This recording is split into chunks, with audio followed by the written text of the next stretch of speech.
I'm Ben. I am part of the current Global Sumud Flotilla mission to Gaza, a non-violent humanitarian mission sailing in solidarity with Palestine, aiming to break the siege on Gaza and carrying essential aid. I was on one of the 22 boats that were illegally intercepted by the Israeli occupation forces. I was kidnapped from my boat and taken to a prison ship that was freshly built, especially for us. The IOF waited for people to fall asleep before flooding the floor, leaving people soaking and freezing. I witnessed all of this because I had my clothes taken from me, so I spent my nights pacing to keep warm.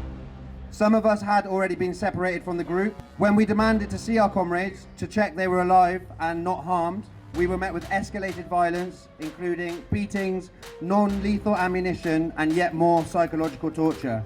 The 40 hours that we spent in Israeli prison was the tiniest insight into what Palestinians have endured for more than 8 decades. Since the alleged ceasefire in October, more than 900 people have been killed and over 2,000 injured. 2.1 million people remain confined to less than half of Gaza, with 850,000 people in need of emergency shelter. Gaza's borders are getting smaller and smaller, with the plans for Greater Israel getting bigger and bigger. Lebanon is consistently under attack, and I urge you to use a search engine that is in Google to find out more about the plans for Greater Israel. If I can speak of one Palestinian, I'd like to mention my brother Saif Abu Kashek, who wasn't afforded the luxury of leaving that prison ship with us. Along with Tiago Avila, they were taken to occupied Palestine and illegally held hostage. We have just heard that both Saif and Tiago are being released from prison today. This would not have happened without the amazing work that you all have been doing as part of a worldwide mobilization. Governments do not act unless we force them to act, and we force them to act. It's crucial that we keep this momentum going. In this moment, I'd also like to mention our brothers and sisters in Tunis. We have 7 comrades still illegally detained who need our eyes and our voices.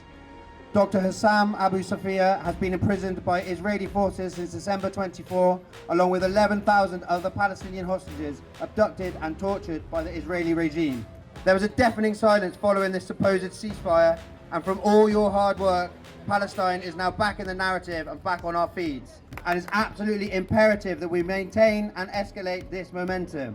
Someone said while I was out there that you are the wind in our sails, and this is absolutely true, whilst being a little bit cheesy.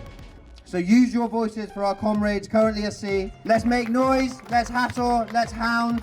We the people rise, free Palestine, free Lebanon, solidarity with Iran, end the occupation of fuck Israel.